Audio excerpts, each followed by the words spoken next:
Today, my topic of anatomy lecture is mediastinum. mediastinum. देखिए mediastinum जो है एक लैटिन वर्ड है मीडियास्टिनस। मीडियास्टिनस से जिसका मीनिंग होता है मिडवे, बीच का रास्ता, मिडवे। तो mediastinum is derived from a Latin word mediastinus meaning midway, बीच का रास्ता। तो मीडियास्टिनम क्या चीज है?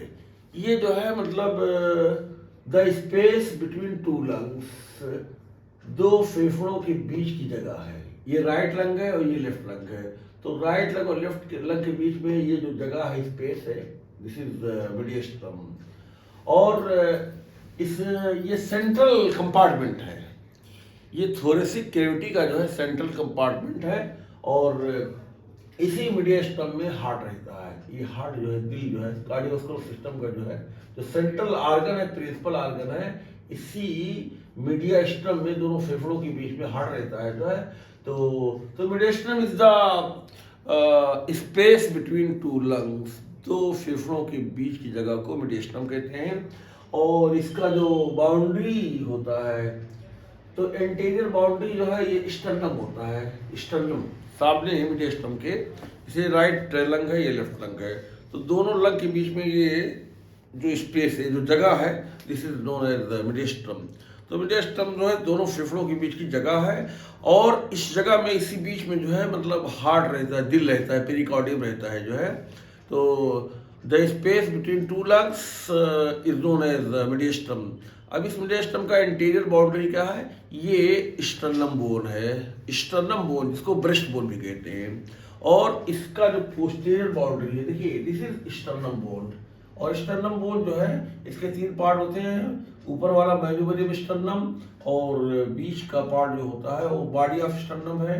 और ये जो लोअर मोस्ट पार्ट है इसे लीफी स्टर्नम कहते हैं। तो स्टर्नम बोन जो है इस मीडियास्टिनम का जो है एंटीरियर बाउंड्री है, यानी मीडियास्टिनम के आगे, इसके आगे जो है ये स्टर्नम बोन होता है, आगे स्टर्नम बोन होता है। और पीछे जो है पोस्टीरियर बाउंड्री जो है ये T1 से लेकर के T12 12 थोरेसिक वर्टिब्रा होता है। 12 थोरेसिक वर्टिब्रा होता है T1 से लेकर के T12 तक। और इस तरह से जो है जो सुपीरियर बाउंड्री है वो थोरेसिक इनलेट होता है, थोरेसिक इनलेट होता है। यानी कि अगर मेन्यूबरियम स्टर्नम के सुपीरियर बॉर्डर से लेकर के और ये फर्स्ट थोरेसिक वर्टिब्रा के जो है सुपीरियर बॉर्डर तक जो है एक लाइन ड्रा किया जाए, एक इमेजिनरी लाइन जो है, काल्पनिक रेखा ड्रा किया जाए, तो दिस इज थोरेसिक इनलेट, या इसी को सुपीरियर अपर्चर ऑफ थोरेक्स भी कहते हैं, superior aperture of the thorax. तो ये सुपीरियर बाउंड्री हो गया। तो superior boundary of mediastinum is thoracic inlet. और जो इंफीरियर बाउंड्री होता है, इंफीरियर बाउंड्री ये डायफ्राम होता है जो है। तो diaphragm is the inferior boundary, इसका निचला जो बाउंड्री होता है वो डायफ्राम होता है। सुपीरियर बाउंड्री जो है ये थोरेसिक इनलेट है और एंटीरियर आगे का जो बाउंड्री है वो स्टर्नम बोन है और पीछे का बाउंड्री जो है ये 12 जो है थोरेसिक वर्टिब्रा है। T1, T2, T3, T4, T5, T6, T7, T8, T9, T10, T11, T12। तो 12 हड्डी पीछे होता है इस मीडियास्टिनम के, T1 से लेकर के और T12 तक एक सिंगल हड्डी जो है इस सामने होता है, स्टर्नम बोन, यानी मेन्यूबरियम स्टर्नम, बॉडी ऑफ स्टर्नम और लीफी स्टर्नम। ये स्टर्नम बोन के तीन पार्ट है जो है। तो ये स्टर्नम बोन, ये सामने की बाउंड्री होती है, पीछे की बाउंड्री जो है 12 हड्डी होती है, T1 से लेकर के T12 तक थोरेसिक वर्टिब्री। और उसके बाद में जो है इसका जो मतलब ऑन ईच साइड बाउंड्री होती है। तो ये जो मतलब दोनों लंग्स का, राइट लंग का और लेफ्ट लंग का, ये जो मतलब मीडियास्टिनल सरफेस है जो है, इस सरफेस पर जो पैराइटल प्लूरा रहता है जो है, इसी को मीडियास्टिनल प्लूरा कहते हैं। क्योंकि मीडियास्टिनम की तरफ जो सरफेस है लंग का, तो दिस सरफेस ऑफ लंग यानी towards the mediastinum is known as mediastinal surface, and this mediastinal surface is covered by parietal pleura which is known as mediasternal pleura. तो ऑन ईच साइड बाउंड्री जो है ये mediasternal pleura. तो इस तरह से anterior boundary sternum bone, posterior boundary thoracic vertebra जो 12 thoracic vertebra है ये पीछे होता है, और सुपीरियर बाउंड्री थोरेसिक इनलेट होता है, और इंफीरियर बाउंड्री ये डायफ्राम होता है। ऑन ईच साइड बाउंड्री ये मीडियास्टर्नल प्लूरा होता है। अब यहाँ पर मीडियास्टर्नम को जो है मतलब दो पार्ट में डिवाइड किया गया, upper and smaller part. Upper and smaller part यानी जो ऊपर का और छोटा हिस्सा है ये सुपीरियर मीडियास्टर्नम कहलाता है, सुपीरियर मीडियास्टर्नम, और नीचे का लोअर एंड लार्जर पार्ट ये इंफीरियर मीडियास्टर्नम कहलाता है। और दोनों का डिमार्केशन लाइन जो है, अगर यहाँ पे मैनोब्रियम स्टर्नम का जो इंफीरियर बॉर्डर है और ये जो T4 थोरेसिक मतलब चौथा नंबर का फोर्थ थोरेसिक वर्टिब्रा का इंफीरियर बॉर्डर है, तो इंफीरियर बॉर्डर ऑफ मैनोब्रियम स्टर्नम और ये inferior border of thoracic T4 vertebra दोनों के बीच में एक इमेजिनरी लाइन ड्रा कर दिया जाए, एक इमेजिनरी प्लेन ड्रा कर दिया जाए जो है, तो इस इमेजिनरी प्लेन जो है ये लाइन ऑफ डिमार्केशन होता है जो है, जो सुपीरियर मीडियास्टर्नम को और इंफीरियर मीडियास्टर्नम को जो है डिवाइड करता है। तो this imaginary line is drawn from the sternal angle. अब देखिए व्हाट इज स्टर्नल एंगल। तो स्टर्नल एंगल जो है मैन्युवरियम स्टर्नम का जो इंफीरियर बॉर्डर होता है और ये बॉडी ऑफ स्टर्नम का जो अपर एंड होता है, तो upper end of body of sternum and inferior border of the manubrium sternum, तो इनके बीच में जो एंगल होता है जो है इसको स्टर्नल एंगल कहते हैं। This is known as sternal angle. और ये इसकी जो वैल्यू होती है 162 डिग्री होती है। स्टर्नल एंगल की वैल्यू जो है 162 डिग्री होती है। तो स्टर्नल एंगल से एक लाइन ड्रा किया जाता है सामने की तरफ, फिर उसके बाद पीछे ले जाया जाता है, और यहाँ पे जो T4 वर्टिब्रा का लोअर बॉर्डर है, इंफीरियर बॉर्डर है, यहाँ पर मिला दिया जाता है। तो ये एक इमेजिनरी प्लेन है। Imaginary plane is drawn from the sternal angle to the मतलब lower border of the T4 vertebra.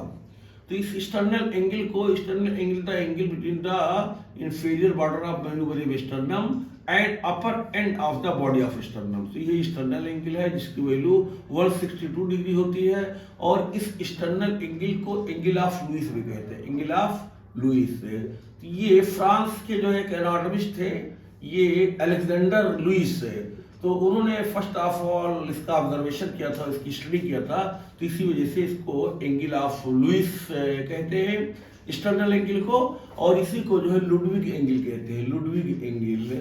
तो लुडविग एंगल जो है ये जर्मन के जो है वान लुडविग, ये जर्मन के एनाटॉमिस्ट थे जो है।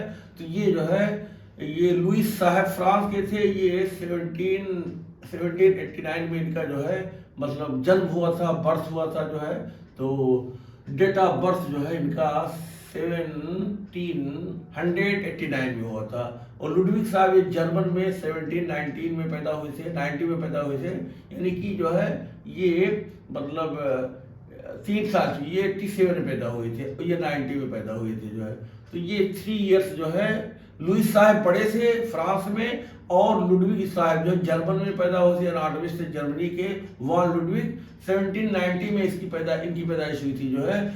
तो दोनों लोग इंडिपेंडेंट इस एंगल का जो है ऑब्जर्वेशन किए थे मैन्युवरियम स्टर्नम के लोअर बॉर्डर पे और बॉडी ऑफ स्टर्नम के अपर एंड के बीच में जो एंगल होता है, इसी को जो है एंगल ऑफ लुईस भी कहते हैं, और इसी को जो है मतलब लुडविग एंगल कहते हैं। तो ये जर्मन में इन्होंने स्टडी किया था, वहाँ लुडविग में 1790 में पैदाइश हुई थी। ये छोटे थे और ये बड़े थे। तो सबसे पहला फर्स्ट ऑब्जर्वेशन ये अलेक्जेंडर लुईस ने जो है फ्रांस में किया था, इस एंगल का जो है स्टडी किया था, स्टर्नल एंगल को एंगल ऑफ लुईस, और इसी को एंगल ऑफ लुडविग एंगल, और इसी एंगल को जो है लेविस एंगल भी कहते हैं, लेविस। और इसी एंगल को मैनोब्रियो स्टर्नल एंगल भी कहते हैं, मैनोब्रियो स्टर्नल एंगल भी कहते हैं। तो इमेजिनरी प्लेन जो है इसी एक्सटर्नल एंगल से ड्रा किया जाता है और ये T4 के लोअर बॉर्डर पर जो है मतलब मिला दिया जाता है। तो ये एक इमेजिनरी प्लेन मिल जाता है। तो this imaginary plane divides the mediastinum into two parts, एक सुपीरियर मीडियस्टम और एक इंफीरियर मीडियस्टम। अब इंफीरियर मीडियस्टम जो है इसके मतलब फर्दर 3 पार्ट होते हैं। एक एंटीरियर मीडियस्टम जो पेरिकार्डियम के सामने वाला हिस्सा, एंटीरियर पेरिकार्डियम, एंटीरियर मीडियस्टम, और जहाँ पेरिकार्डियम और जो है ये हार्ट होता है इसको मिडिल मीडियस्टम, और पीछे वाले पोस्टीरियर पार्ट को ये पोस्टीरियर मीडियस्टम। तो इस तरह से जो है there are 2 part of the mediastinum, superior mediastinum और inferior mediastinum. Superior mediastinum is the upper and smaller part of the mediastinum above the imaginary plane passing through the external angle to the lower border of the T4 vertebra, and inferior mediastinum is the lower and larger part of the mediastinum between the imaginary plane and diaphragm। तो diaphragm और imaginary plane के बीच में जो हिस्सा है इसे inferior मीडियस्टम कहते हैं। और इस इंफीरियर मीडियस्टम को फर्दर जो है 3 मीडियस्टम में डिवाइड किया गया है, एक एंटीरियर मीडियस्टम और एक मिडिल मीडियस्टम और एक इंफीरियर मीडियस्टम। तो एंटीरियर मीडियस्टम जो पेरिकार्डियम से आगे है उसे एंटीरियर मीडियस्टम, और ओ मीडियस्टम इंफीरियर मीडियस्टम का वो हिस्सा जहां पर पेरिकार्डियम और हार्ट है इसको मिडिल मीडियस्टम, और पेरिकार्डियम के पीछे वाला हिस्सा जो है ये पोस्टीरियर मीडियस्टम। अब देखिए कंटेंट्स इसका सुपीरियर मीडियस्टम का इंटीरियर बाउंड्री क्या है। सुपीरियर मीडियस्टम का इंटीरियर बाउंड्री जो है ये मैन्यूवरियम स्टर्नम है पूरा, और ये पोस्टीरियर बाउंड्री है T1, T2, T3, T4। तो 4 जो है अपर फोर्स थोरेसिक वर्टिब्रा T1 से लेकर के T4 तक ये पोस्टीरियर बाउंड्री है ये सुपीरियर मीडियस्टम का। और जो सुपीरियर बाउंड्री है वो थोरेसिक इनलेट है, और जो इंफीरियर बाउंड्री है वो ये imaginary plane passing through the external angle to the lower border of the T4 vertebra. और इसका जो आनी साइड बाउंड्री है मीडियस्टल प्लूरा है।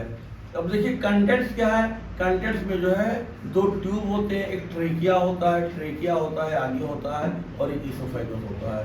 तो ट्रेकिया एंड इसोफेगस है। तो ट्रेकिया एंड इसोफेगस जो है, ट्रेकिया जो है विंड ट्यूब है, इसमें हवा जो है रहता है आता जाता है, और ये इसोफेगस ये फूड ट्यूब है।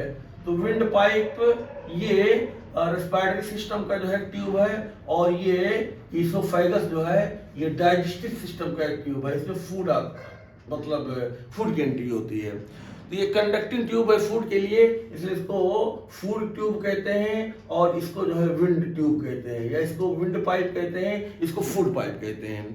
तो trachea and oesophagus, trachea tube होता है और इसोफेगस जो है ये सुपीरियर मीडियस्टम का दोनों जो है मतलब कंटेंट्स हैं। और 3 मसल्स होते हैं, एक स्टर्नो जो है thyroid muscles, sterno thyroid muscles और स्टर्नो हाइवेड मसल्स है।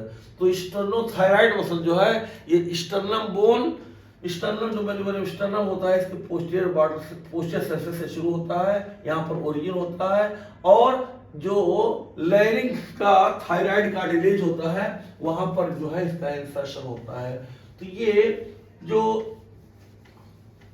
ये sternothyroid muscle, there are 3 muscles in the superior mediastinum, एक स्टर्नोथायराइड मसल्स, स्टर्नोथायराइड मसल्स, और एक स्टर्नोहायोइड मसल्स, और एक लांगस कोलाई मसल्स है। तो there are 3 muscles in the superior mediastinum. तो स्टर्नोथायराइड मसल जो है मैन्यूवरियम स्टर्नम के पोस्टीरियर सरफेस से जाता है और लेरिंक्स के जो थायराइड कार्टिलेज पर इंसर्ट होता है। On the basis of origin and insertion, this muscle is named as sternothyroid muscles। तो मैन्यूवरियम स्टर्नम से इस मसल का ओरिजिन होता है, और लेरिंक्स के थायराइड कार्टिलेज पर इसका इंसर्शन होता है, इसलिए इस मसल का नाम स्टर्नोथायराइड रखा गया है। और स्टर्नोहायोइड मसल स्टर्नम बोन, ये मेनिबोनियम स्टर्नम से ओरिजिन होता है और हाइयोइड बोन पर इसका इंसर्शन होता है, इसलिए इस मसल का नाम स्टर्नो हाइयोइड मसल रखा गया है। तो स्टर्नम बोन मतलब मेनिबोनियम स्टर्नम से इसका ओरिजिन होता है और हाइयोइड बोन पर इसका इंसर्शन होता है, तो इसलिए इसका नाम स्टर्नो हाइयोइड मसल रखा है। तो ये दो मसल जो है स्टर्नो थायराइड मसल और स्टर्नो हाइयोइड मसल सुपीरियर मीडियस्टर्नम के अगले हिस्से में रहता है। और लांगस कोलाई मसल जो होता है ये मतलब यहाँ पर जो है जो सर्वाइकल वर्टिब्रा होता है, यहाँ पर सामने प्री वर्टिब्रल मसल होता है। तो लांगस कोलाई मसल जो है ये कोलाई का मतलब नेक होता है, इसको लांगस जो है सर्वाइसिस मसल भी कहते हैं। लांगस सर्वाइसिस ये लंबा होता है और गर्दन नेक मसल होता है और प्री वर्टिब्रल मसल होता है, सामने होता है। तो सुपीरियर मीडियस्टर्नम के पीछे होता है। तो there are 3 muscles in the superior mediastinum. तो सुपीरियर मीडियस्टर्नम में 2 मसल जो है sternothyroid muscles, sternohyoid muscles, 2 muscles आगे होते हैं और एक मसल जो है लांगस कोलाई मसल। लांगस माने लंबा मसल होता है और कोलाई माने नेक होता है। तो सर्वाइकल वर्टिब्रा के सामने जो है ये मसल होता है जो है, इसलिए इसको लांगस जो है कोलाई मसल कहते हैं। और ये T1 T2 T3 यहाँ भी होता है। तो सुपीरियर मीडियस्टर्नम का ये पोस्टेरियर मसल्स है और ये 2 मसल्स है सुपीरियर मीडियस्टर्नम के आगे रहता है जो है। तो देयर आर 3 मसल्स। अब देखिए सुपीरियर मीडियस्टर्नम में जो है 4 जो आर्टरी होती हैं, 4 आर्टरी, एक आर्च ऑफ एओर्टा होता है और एक जो है ब्रेकियोसिफेलिक आर्टरी होती है, ब्रेकियोसिफेलिक आर्टरी और एक ये ब्रेकियोसिफेलिक आर्टरी होगी और एक जो है लेफ्ट कॉमन कैरोटिड आर्टरी। तो तीसरी आर्टरी होगी लेफ्ट कॉमन कैरोटिड आर्टरी और चौथी आर्टरी होगी लेफ्ट सबक्लेवियन आर्टरी। तो इस तरह से जो है 4 आर्टरी होती हैं, एक आर्च ऑफ एओर्टा होता है और एक जो है ब्रेकियोसिफेलिक आर्टरी होती है और एक जो है लेफ्ट कॉमन कैरोटिड आर्टरी होती है और एक लेफ्ट सबक्लेवियन आर्टरी होती है। तो there are 4 arteries in the superior mediastinum. तो ये चारों आर्टरी जो है सुपीरियर मीडियस्टर्नम में होती हैं। Arch of aorta, brachiocephalic artery, left subclavian artery और लेफ्ट कॉमन कैरोटिड आर्टरी। और 4 वेन होते हैं, एक जो है राइट ब्रेकियोसिफेलिक वेन और एक लेफ्ट ब्रेकियोसिफेलिक वेन और एक सुपीरियर वेना केवा का अपर हाफ, तो ये राइट ब्रेकियोसिफेलिक जो है वेन, लेफ्ट ब्रेकियोसिफेलिक वेन और सुपीरियर वेना केवा का अपर हाफ और एक लेफ्ट सुपीरियर इंटरकास्टल वेन। तो there are 4 vein in the superior mediastinum. 4 nerve होते हैं। 4 नर्व में जो है एक वेगस नर्व होता है और एक फ्रेनिक नर्व होता है और एक जो है कार्डियक नर्व होता है और एक जो है लेफ्ट रिकरेंट लैरिंजियल नर्व होता है। तो 4 नर्व होते हैं। Vagus nerve 10th cranial nerve होता है जिसको न्यूमोगैस्ट्रिक नर्व भी कहते हैं। एक वेगस नर्व, एक फ्रेनिक नर्व और तीसरा कार्डियक नर्व और चौथा लेफ्ट रिकरेंट लैरिंजियल नर्व। तो 4 आर्टरीज, 4 जो है वेन, 4 नर्व और उसके बाद में जो है थाइमस ग्लैंड का जो है अपर और ब्रॉड पार्ट, ऊपर का जो है चौड़ा हिस्सा जो थाइमस ग्लैंड होता है, तो इसी सुपीरियर मीडियस्टर्नम में जो है होता है। तो सुपीरियर मीडियस्टर्नम में थाइमस ग्लैंड का ऊपर का अपर मोस्ट और ब्रॉडर थाइमस ग्लैंड रहता है और इसी में जो है थोरेसिक डक्ट भी होता है, थोरेसिक डक्ट। तो टी माने थाइमस ग्लैंड का अपर पार्ट और थोरेसिक डक्ट होता है और 3 जो है लिम्फ नोड होते हैं। देयर आर 3 लिम्फ नोड, एक ट्रेकियोब्रांकियल लिम्फ नोड और एक ट्रेकियोब्रांकियल लिम्फ नोड और एक पैराट्रेकियल लिम्फ नोड और एक मीडियस्टर्नल लिम्फ नोड। तो देयर आर जो है tracheobronchial lymph node, paratracheal lymph node or mediastinal lymph node. So there are 3 lymph nodes present in the superior mediastinum. In these words, I want to finish my lecture.